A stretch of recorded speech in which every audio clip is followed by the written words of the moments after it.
Go, baby. 5, 4, 3, 2, 1. Welcome back, motherfuckers. We're getting ready to talk about the win of the century. All right. Well, at least the year. All right. So for the Like the Thunder, optimism, we just smashed the shit out of the Nuggets. dude. Now we have handed them their last two losses. So this is really inspirational. So to me, it's like they knew they were going to get a really good team, and they couldn't do anything about it because we were that good tonight. David came down to one quarter, baby. And I think that's the one of those things that if you look at it, I'm going to be posting a little bit later on the shorts. The thing I'm going to be posting Keep is that going to be sugar coming, Joker, baby.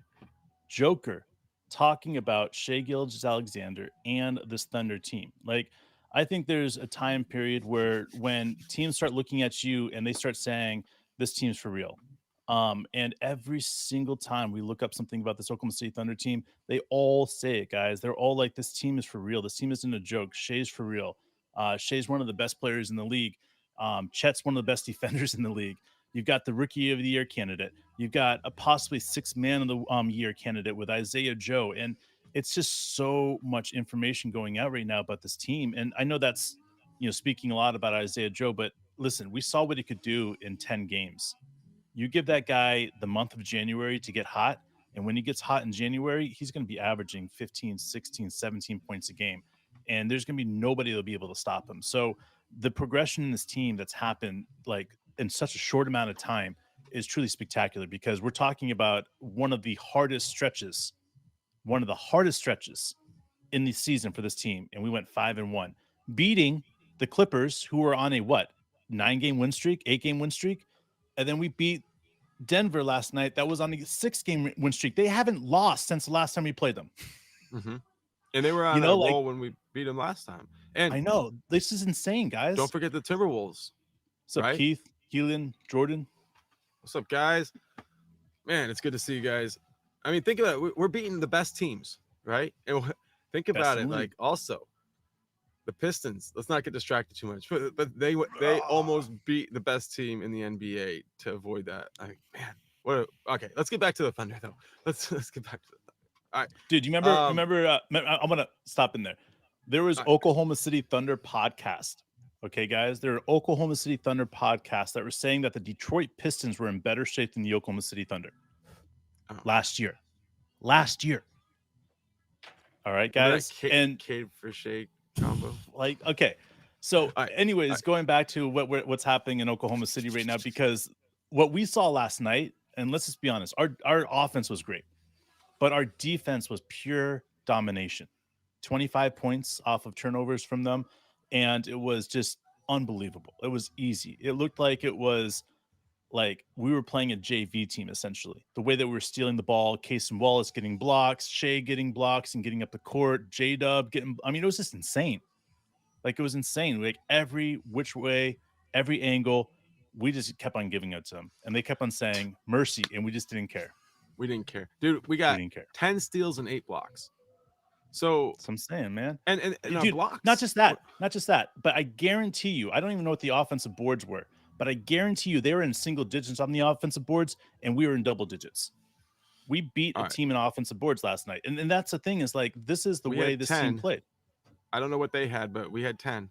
And what do they have? We never had moments where they were just like rebounding the ball and it felt like they were picking on us. And the first game of the season, oh my gosh. Dude, they look so much better. So they've just beasted us, bro. It was like, holy shit, this is we're not quite ready for it yet. You know, that kind of feeling. They had 5 offensive boards last night, bro. There we go, baby. And we don't do anything crazy on offensive rebounds. Like, we stop fast breaks and we still get offensive rebounds. That's a really important thing because usually it's one or the other. You got to give something. If you can have your cake and eat it too, motherfucker, you better believe we're going to do that. And that's what we get here.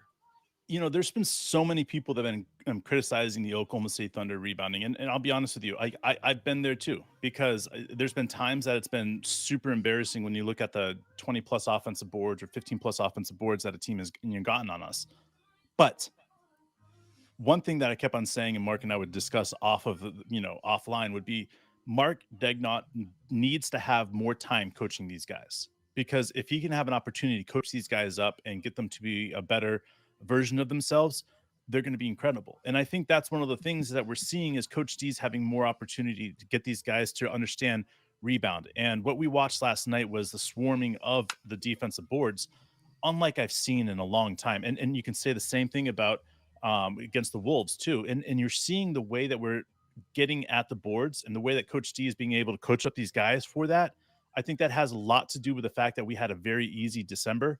And I think it's one of those opportunities that we have an opportunity to get into the um, um, gym and really focus on what we need to do in January, because January is going to be crazy. But if we're playing like we did last night and the night before, it's not going to be a very difficult month for us. And I say that with the most like respect to the rest of the teams in the league. But if we're going to continue to put up guys that are putting up 70 points between two guys, I mean, who's gonna fuck around with that shit, bro? All right, guys, you ready for this? Let's talk about the man himself, Shai Gilgeous-Alexander. 33 minutes, 40 points, 14 of 20 shooting, 2 for 3 from behind the arc, 10 of 10 from the free throw line, 4 rebounds, 3 assists, 2 steals, and 1 block. I mean, I feel like, what do you... Dude's not human. This is just who this dude is. I think there's a moment in everybody's like vocabulary where you start saying one of the NBA greats of this generation. I think one of those things that like I love it when Shaq was calling out Chet Holmgren, right? The other day, I don't know if you guys saw this. If you haven't seen it, you need to look it up. Shaq was basically like, "Prodigy my ass. You got to earn that shit." I like that. Like, don't let Chet earn that before he gets the respect, right? But on the same sense is that watching what Shai's doing, I think it's one game that he's had under 30 points this season. And you start understanding more of how he's able to control the game and his mid-range shot and the way that he gets to any spot he wants and beats anybody to that spot. And then you start understanding is like, there's not a better guard in the league. I mean, people might say Luka is a better offensive player than Shai. And you know what? By all means, I'm not going to argue with you, because you're not going to argue with me about Shai being the better defender, and Shai's such a better defender that washes out the difference in the offensive aspect. And you got to look at Shai as the premium offensive guard and the premium defensive guard in the league. And how many times in the history of the game have we been able to say that about a player? It's not many times. That's why not very often. That's why, like, you keep putting up these incredible posts, these stats and everything, dude. And here's what I'm thinking. Here's what I want to see. I want to see all-time greats that he compares to, because you're saying greats of his generation, and I'm just sitting here and I'm thinking, like, regardless of age, regardless of whatever, just pure mastery of the game. Like, you're talking about just a handful, like maybe But 50, bro, maybe 40 players years. have ever reached the level that he's playing right now. Like, I know that some people like weren't even Hall of Fame worthy because they had maybe like a Don Mattingly style career where they had great couple of years, MVP level years, but then it was like not really the career numbers to get there. And baseball's real sticklers about that. But like Shai really doesn't need that many more years before you would consider him a Hall of Famer. It's kind of like, reminds me of Russ, right? By Russ's 7th year, they were saying future Hall of Famer. 8th year, they were saying surefire future Hall of Famer because of what he was putting up. Like, Shai's doing that, and it's just like, how many years does he need? What year is this for him? 4? You say like, yeah, 5. At year This is 7, 5th year. 5th year. Okay, so at year 7, yeah, you're going to be saying future Hall of Famer Shai Gilgeous-Alexander, all-time great Shai Gilgeous-Alexander. I mean, I don't see anything that's separating him from the truly elite players going all the way back when they reach that point where they're at the pinnacle of the game, like Clyde Drexler. Like, everybody wants to go to Michael Jordan, but like, ignore Michael Jordan and think about the other 49 greatest of the 50 or the other 75 of the top 76 players ever, and think how many of them were really as good as Shai is right now. Not all of them. I'll say that right now.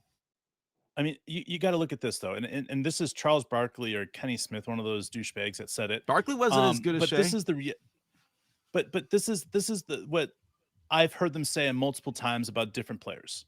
It's consistency through the years. In order for Shai to be up there in the pinnacle of the league, he's going to have 10 straight years of this consistency. And I'm sorry, like to consistency 10, like, look at if you look at the league and you look at domination of guards, you've got to have 10 dominant years of a guard, and then you've got to have 5 or 6 sub years.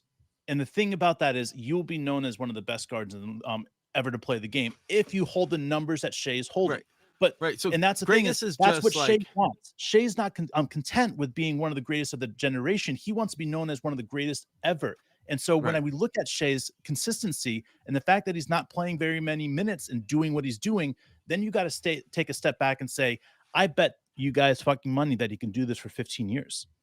And if he can do this for 15 years, are we talking about a situation where Shea's knocking on that door of whatever Yes. records Yep. of scoring records, top 5 Yes. scorers of all time, top 3 scorers of all time? Are we Yes. that's what we're Yes. talking about? Yes, it Yes. is, because if you can do that for 15 years, he's going to be one of the greatest of all time. It really becomes up to the player, right? They make so much money that at any point, if they are experience a overwhelming amount of adversity, they can walk away.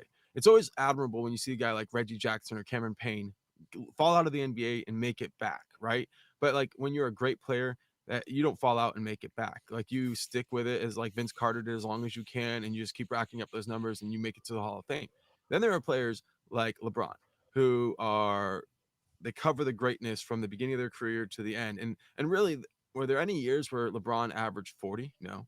But there the level of play where he was just so I'm just going to make up his career stats, and I think I've watched him play for long enough. I'm going to go with something around like not career, but like career of the MVP styles. It was always 28 and a half, right? 8 rebounds, 7 assists, like that's how he played the game.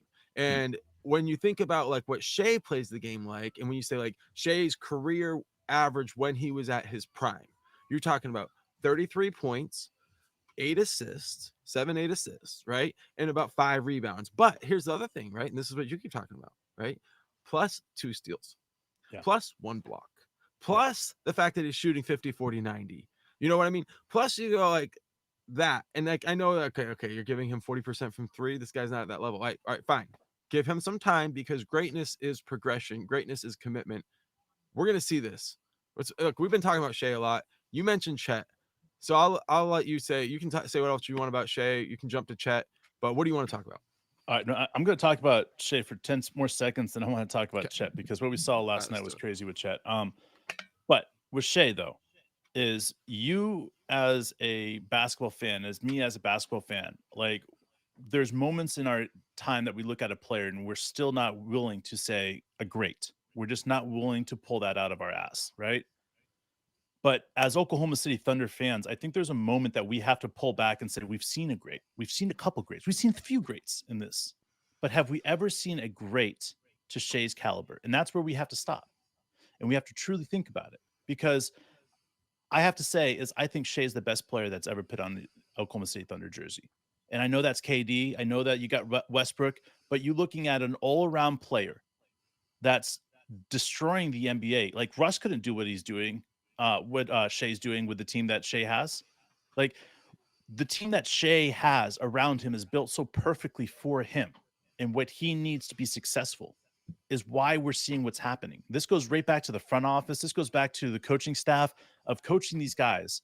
And Keelan, I just put up a short just before we got on here of the Jay Will block and then immediate offensive charge that he drew, right? Like these are the type of guys and the type of players that Coach D and Sam Presti have put around Shea so that they get these hustle plays. They make the game easier for him. They put the ball in his hands 20 seconds earlier than they should be.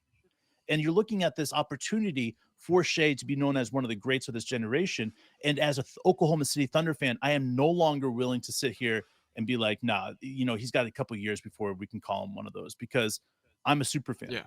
And Shea is proving to me that he's one of the best guards in the league right now. And in the league that we have Steph Curry in there still. We have Luka still there. We have all these other guys that Damian Lillard that are just great and going to be in the Hall of Fame. And yet we're still saying that Shea's better than all of them. And that's where we're at. Like, because Shea is at a different league than everybody else in the league right now as far as guards. And it's just it's not only impressive. It's one of those things that I just tap my hat. Okay. Enough Shea love. Enough Shea. I gotta say some more stuff about Shea now. Okay, listen. because what you're saying, I couldn't agree with more. And I'm thinking about like, why is it that we feel this way about Shea when we have seen guys like KD and Russ, um, clearly all-time greats. And what I think the feeling with Shea comes down to for me is his mastery of the game, right? Hmm. Like there's a level that Russ played at, right? And it was incredible. Like you Hmm. would see 50-point triple doubles, but there Hmm. was a lack of like mastery of um the moment when it felt like he would just kind of go throw the ball out of bounds or something like it would. And like I love Russ as much as anybody. Very few people could do what he did, but like Shea plays within himself, and we didn't see that with Russ. And Russ did great things. It was incredible. It was the most exciting But he adrenaline would rush you have could games where ever he had like ask 10 for. turnovers. Right, exactly. And it was like it was just like you got to take the good with the bad. And everybody had one way or the other they looked at it, but you don't say that with Shea. Okay, and then you go back to KD, and you're like, okay, what KD did was great, right? But if you had to say KD was your only good player, right? Teams could play to his weaknesses so well that they could take him essentially out of the game. And we've seen that happen with the Thunder whenever So Russ much. got injured in the playoffs. We saw it happen um Golden wherever he's State. gone afterwards. You know what I mean? Exactly. Golden State And was able so to get him, and then they were able to lose him. right, So right. And so what I look at is like Shea's game is flawless. That's it. yeah, I That's all I mean, got.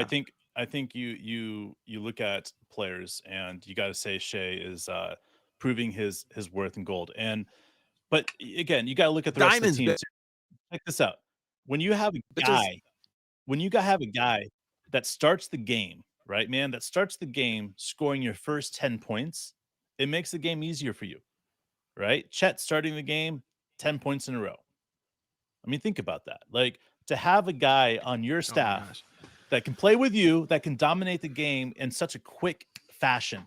And then all of a sudden make I it so can't that wait they for the have to shorts, Dave. focus on Chet. They go like, we got to focus on Chet. Otherwise he's going off for 40 points. And they're like, wait, what about Shea? Well, now it's too late because he's hot. He's hot Yeah. now. Like Let's Murray let could me not handle him. You know, let me everybody could run not off handle him.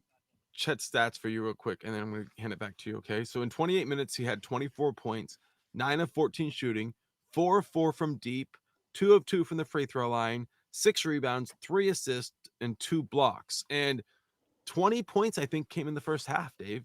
Yeah. Like It was it just was insane. incredible. Yeah.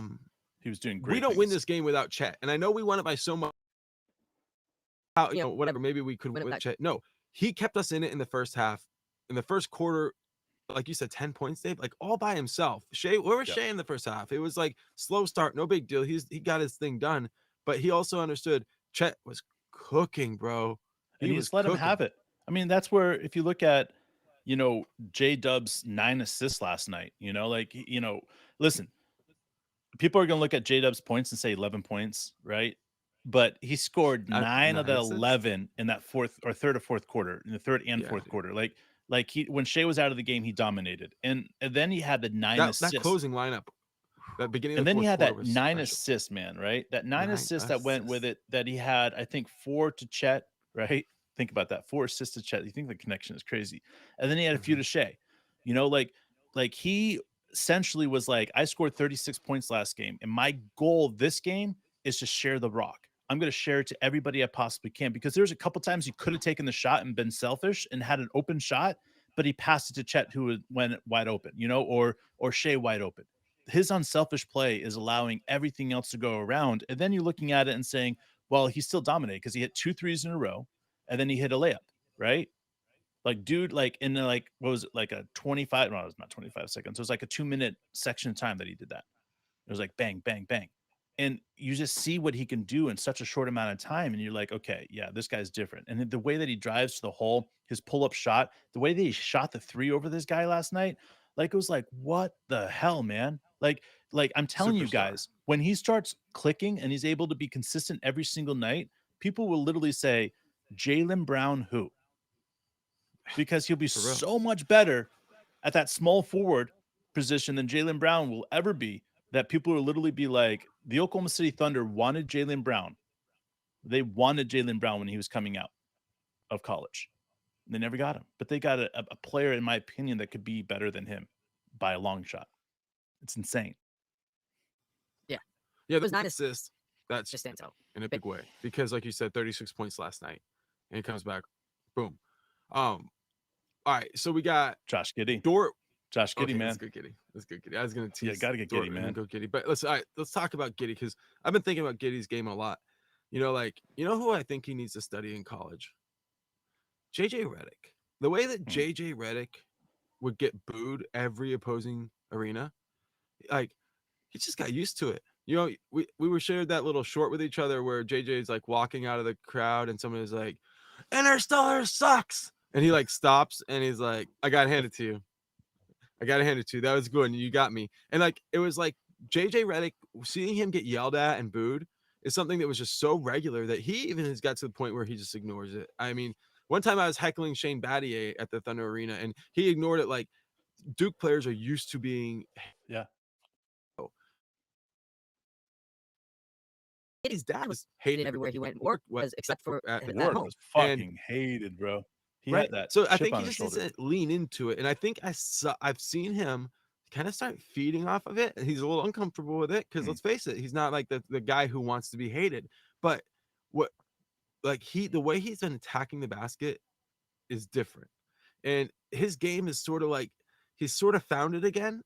I'm not exactly sure it's going to be consistent, but since his ankle injury, like what I've noticed with him is just so much more confidence. Okay, we're talking about 12 points. He led the starters with rebounds with 8, 4 assists, 1 steal, just a consistent level of output Playing from outstanding, man.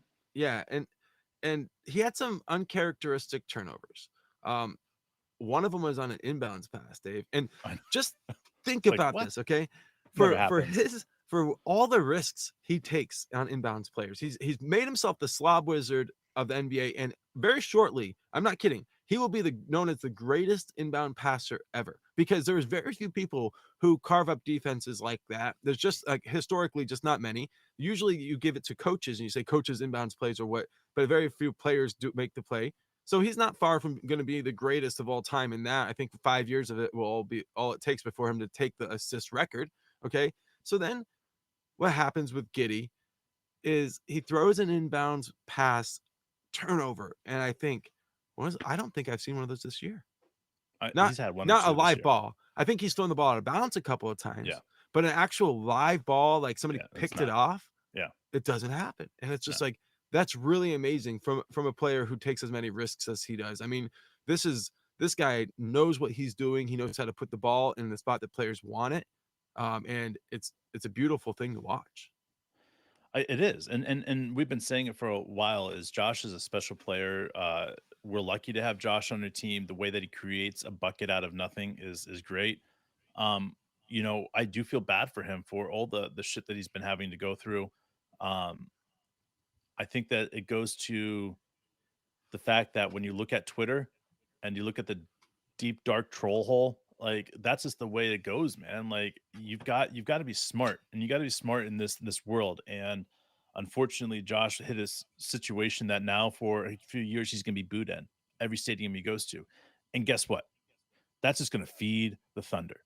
Because when you're talking about somebody having that chip, and you can talk about the I hate using this name, but Grayson Allen, you're talking about the Christian Leitners, right?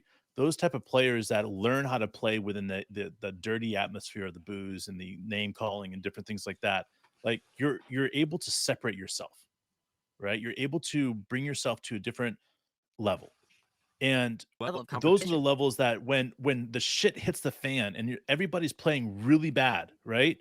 Those are the levels that Josh Giddey and these other guys that are used to it will be able to step up, and that's how it is. Like, I look at Josh Giddey and I say that this time that the December time period has been so good for him. His injury, he came back stronger. He came back ready to go. I think he missed a game, and I don't it wasn't not much. not many days. But he came back stronger in knowing what his role was. He's taken 1 3 in 2 games. He's scored incredibly efficiently. He knows what he is expected out of him. It's like the whole time coach locked him into a room and said, watch game film, nothing else. This is what you're doing wrong. I want you to see it so that way you can be better at it. And it's like he understood what his role was now. I like it. And this is what we've been saying all along is his defense has got to step up. His rebounding's got to step up.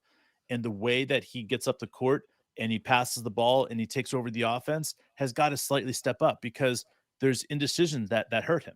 I also say the last couple of games, we've used Micic in a very effective way when Josh Giddey's That's what not I on the wanted floor. to talk about too. That when Josh Giddey's not on the floor, we're putting Micic out there, and he's going out there and he's creating so many hockey assists and so many like great basketball plays. And I think it's huge to see how these guys are going. Yo, this guy can actually shoot the ball. Like, I get that his percentages would absolutely debate that, just the existence of those percentages. I don't know what they are. I don't care to look because it's unimportant to me. Yeah. I've seen his body of work, not the entirety of it. Many people know much more about his game, but the people who know about his game, and when you watch what he did, he's not just a shooter, he's a clutch shooter. It's taking him time to figure out the NBA, okay? And he said something that I think is really interesting is like, we've heard a lot of people talk about the NBA has a lot more space than European leagues, than even like college game and stuff like that. And some players can really do well with that. Problem is taller than that. Understanding is like there is more space before he knows what to do with it, and he looks like he doesn't know how to play the game at an elite level when he's struggling with that. But when he's not, when he's really deliberate, when he knows what he's trying to do, and he uses ball fakes and he gets the ball to where it needs to go, and the ball's swinging from side to side. Let's talk about the fourth quarter starting out lineup. We're talking about Micic, Wallace. I think we had J-Dub out there. We had Chet out there. J will start. J will, not Chet, not Jet, and J will, and probably Joe, right? It was, but my point is Micic as a part of that group, where the ball, like if you don't have Giddey in the game, then you need Micic. It can stale almost. Right, and if you got Micic and you got Chet, it can be really fascinating what can happen, because teams have sort of figured out how they're going to guard all of the pick and roll combinations that we use with the starting lineup. But then you start going into that bench lineup and you say like, oh, now we're going to make their 7th or 8th best defender mix up with Chet in a pick and roll. How are you going to handle that? You know what I mean? And that's what I feel like gets really fascinating. And if Micic figures out his shot, I'll back this up. Based on what I know about him, I'll say this. When he figures out his shot, this team is going to be so much better. So much better, because you go down this list and it's like, how do you comprehend our depth? And here's one thing I think that being fans of other teams in the NBA before the Thunder arrived and stuff like that gives us an advantage over a lot of people who only have watched the Thunder as the great teams. Is like, if you only have paid attention to the Thunder, you would think you only need 8 players in the playoffs. Okay. But the reality is, I'll let you tell, how many players do you really need to make it to be healthy in the finals? Well, first of all, let's just break this up. Let's talk about the first half of the season. Let's talk about the second half, and let's talk about because there's a lot of to it. Yeah. So your first half of the season, you really need 12 deep. You really need to have enough players that you can allow your starters to get as much break as possible. Second half of the season, you need to have 10 deep. Okay, and we're seeing that with Sam Presti's what he's willing to do in these lineups and stuff like that. You need to be 10 deep. You need to have that 10 guys that you can count on, because a lot of that's going to be crunch time. And then you've got playoff time, right? A lot of people are convinced that 7-8 guys is the top amount of players that you want to play during playoff time. And that's where I disagree with, because I think playoff time is going to be a lot of mixture of a game that you're going to realize you can't win and you want to rest guys, and a game that you can realize that you can win and you're going to press it. Those are the games that you look back down the list and you're saying, these are the guys that I'm looking at right now. And I'm saying, you need to get more playing time. And we got 6 guys here. We got J. Will, Kenny Hustle, Isaiah Joe, Aaron Wiggins, Micic, and Cason Wallace. When you have those guys that are putting double figures in minutes, you know you're doing well. And we have to go back to that every single time, is that when we're going 11 deep into this right here, this team is doing really great things. And Cason Wallace, Micic, Aaron Wiggins, Isaiah Joe, Kenny Hustle, and my favorite bench player this season is Jalen Williams, man. Like what he did last night is 8 rebounds. He had a block. He had a steal. He had 4 assists. He spread the ball around. He wasn't selfish. And he got charges after a block. I mean, the dude's everywhere, man. And he hasn't got a significant amount of playing time in the last couple of games. And he got 17 minutes, hip injury, I think is what they're saying. 17 minutes, and he's one of the most effective guys on the court in that 17 minutes. Like the 8 rebounds that he had were all rebounds that they would have had offensive boards if he wasn't there. Chet could have probably got those boards, but the wide body and the way he boxes out is truly spectacular. And again, it's why we were able to control the boards last night. So I want to say something about Mwani answered the question there with 8 or 9 men deep in the postseason, which is true if you're talking about the final series or like the conference finals. Okay, first of all, and second of all, you need to be healthy 8 or 9, right? So a lot of times to get to that point, you've lost a few players along the way. You need to have been 12 deep beginning the playoffs usually, and each round you're going to lose a couple of guys. Hopefully they're not your critical pieces, and those guys hopefully can come back as the season goes on. And yes, coaches will shorten the rotation in game 7, game 6, game 5 elimination games to 8. But there's a lot of assumption that you can make it to the finals with 8 guys. You can't. Like Dave's saying, there's so many levels of the game. There's so many sections of the season that you have to like be capable of entering the postseason with at least 8 guys that the coach counts on when the rotation tightens up. And who those guys are going to be and stuff like that, you don't know. And that's why I look at the way coach was rotating everybody and still getting the end of our bench so many minutes. And we're not giving up on guys. We're not giving up on guys just because they have bad games or bad weeks or even bad months. We're saying we can still use this guy. We've got to help them continue to develop. Coach is committed to that. He's doing an excellent job. I've never seen a team in the situation this team is in. Like Dave, we're second in the West. I want to talk about standings a little bit here. 21-9. January we mentioned is going to be a killer. We've won 3 in a row. We're 2 games back from the Timberwolves. But we've talked about this a lot. Like we don't feel like the Timberwolves are real. Like that's not what we're afraid of. Listen, I there's moments in my life where I look at a team and I'm like, oh yeah, this is going to be a top tier team. And then there's times that I like look at a Clippers teams or a Wolves team and they're like one injury away from having complete turmoil in the locker room. And that's the problem, is that when you're a drama filled team, and it's why I love this Oklahoma City Thunder team so much, is that it's a drama area. Like keep the drama out of the Oklahoma City Thunder. You know what I'm saying? The Wolves and the Clippers are full of drama, and they've got prima donnas, they got dramas, they've got everything else that you can ever imagine. It takes one scenario where somebody gets injured, they start losing 3 or 4 games in a row, and the next thing you know is the collapse happens. We watched it with Pelicans. We've watched it, with every fucking team in the NBA where they're like, man, this team is winning a lot. Now, it doesn't mean that they're not going to go out there and be a top 4 seed in the West, because they could, figure it out. But, like they got a bunch of games against Memphis still. And I think that's going to be an issue for them. We got some questions, dude, in the chat here. All right. Chris says, why do you think Bertans isn't getting any playing time? Yes, I got something about that. All right, okay, Bertans is an automatic offensive piece. He's going in the game. He's getting 3 or 4 shots off immediately. A lot of times when Coach D uses him, it's to jumpstart an offense that is not going well. All right, and he puts him in the game. He shoots a lot. He gets the offense flow going back again, and then he comes out of the game. That's what he's used for. He doesn't dribble a lot, so that's one of the nice things about the way he gets shots.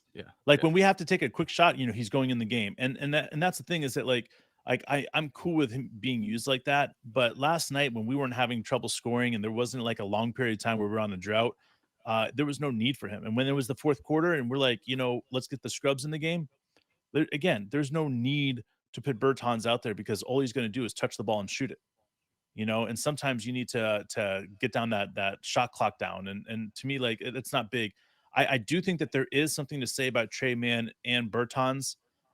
If there was going to be a trade that the Thunder were going to pick up an extra draft pick or pick up an extra piece that they might be able to use that's more of a veteran, Bertans and Tre Mann are obviously the 2 players are the odd men out right now, that you don't see him playing a lot. That, if there was a trade, I would be circling those 2 young men and saying possibly. But I'm not willing to put in on a piece on any of that stuff yet, because Tre Mann is destroying the G League when he plays. So I'm not too sure.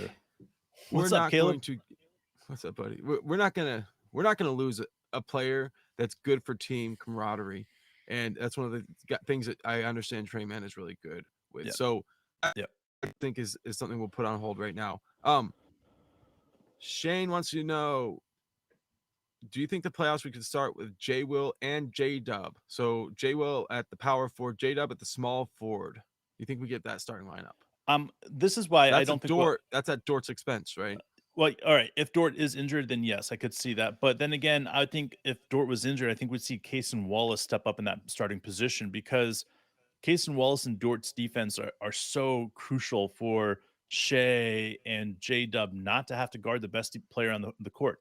So for me, like I have to say, like Dort is by far one of the most valuable players that we have on this team because he picks up the best defender and he's not going to demand a lot of shots. I think he took 6 or 7 shots last night. He's not going to demand a lot of that stuff. He's going to pass the ball. He's proven to be unselfish now. Like he's not one of those guys that's a detriment to the offense because he can put up 20 points very easily. So like I just have to say is Dort at my moment in time, it's hard to even get close to saying anything negative about Dort. I love him, and I think that we should as a group just be comfortable with him starting until he no longer plays for the Oklahoma City Thunder, which I don't know how long will be because his contract is so team friendly, bro. I mean, it really is. I remember when people thought it was a bad deal. All right. Anyway, I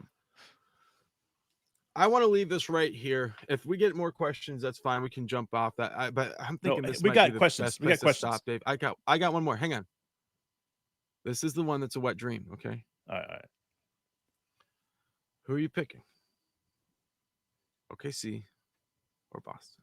Now, I'm not saying in what. I'm not saying in what. I'm just saying maybe there could be a 7-game series on the horizon.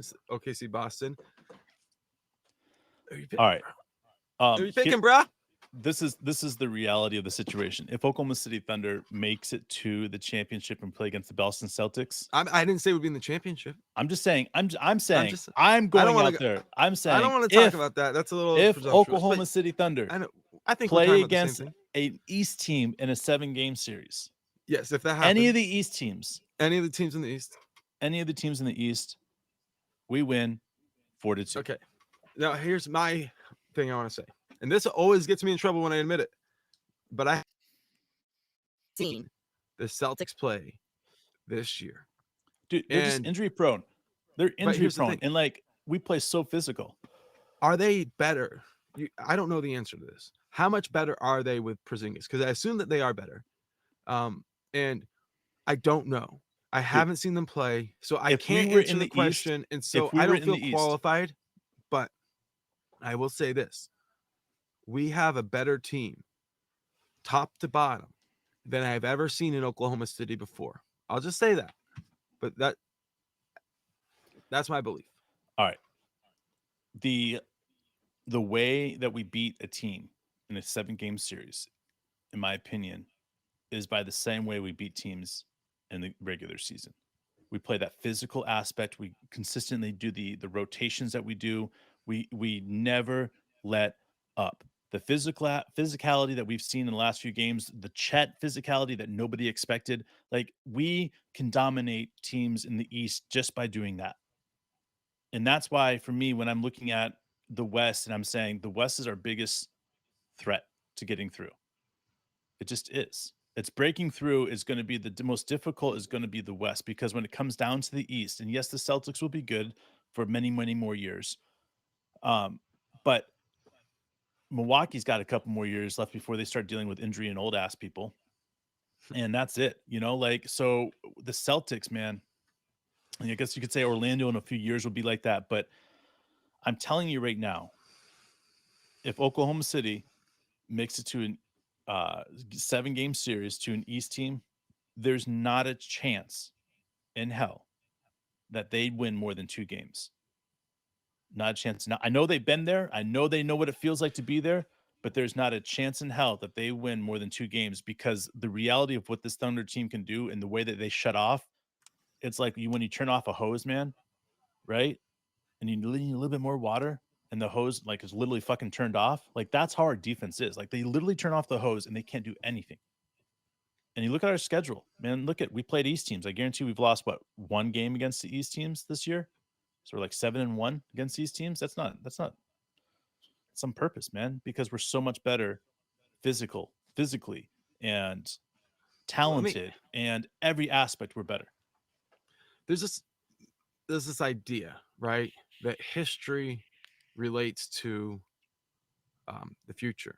Like that somehow the Celtics would have an advantage because they have experience in the finals. They have what lost? I mean, like they have more championship banners in their arena. Sometimes people think, well, being from one of these great teams actually gives you an advantage. But I would say this. I would say if you're a team that has been known to underachieve, it can become a weight. Yeah. And if you enter a situation with just say a young upstart team that doesn't quite know how good they are, but they aren't afraid of the moment, and you have come to maybe become afraid of the moment because everybody's talking this stupid way like they do in Boston about your, like what they expect from you, and every year's a failure if you don't get a championship. And then here come this young team, this team that doesn't know what they're capable of, but they know they want to be great, and they know what it takes to be great, and they're locked in, and they're locked in at a different level, and they're healthy, and they're competitive, and their coach, they really love their coach, and their coach understands the X's and O's, and he's an elite in-game coach, and he can lead this team. I think what we're talking about is actually an advantage for the young team. I don't think that all the weight of all those championships would actually automatically lift a team like that up. I think my experience is that those things don't matter as much as you think. Moment, it's better to be the villain against the evil empire, because you're not really the villain. I guess if the evil empire thinks you're bad, then you're actually the good guy. And that's what we like. This team would end up getting the weight of the rest of the world's support, and it would be like, yeah, everybody wants to see this Cinderella story go to completion, and that would actually give us, I think, an advantage in that sense. So that's a lot of like, the psychological game of it. Nobody really gives a fuck at this point, but I just don't buy the whole Celtics equal championship. Like, nah. At this point, this team is afraid of underachieving. They're very scared of that. And you can't be scared of underachieving and go on to win championships. It's too difficult to do both things. Yeah, I don't think this is a conversation we're ever going to stop having with anybody about this team, because I think every year for the next 10 years, we're going to say that this team has an opportunity to make the championship. I think this is just the beginning part. And because Mark and I believe the way we believe way before anybody else, especially in the Oklahoma City Thunder media, will ever say. And we're willing to put our podcast on the line for it, because we believe in this team. We believe that this team is special. We believe that it has everything it needs to succeed. And that's why Mark and I are here. So we'll see you guys on the 1st or the 2nd, but the new year, we'll be back, guys.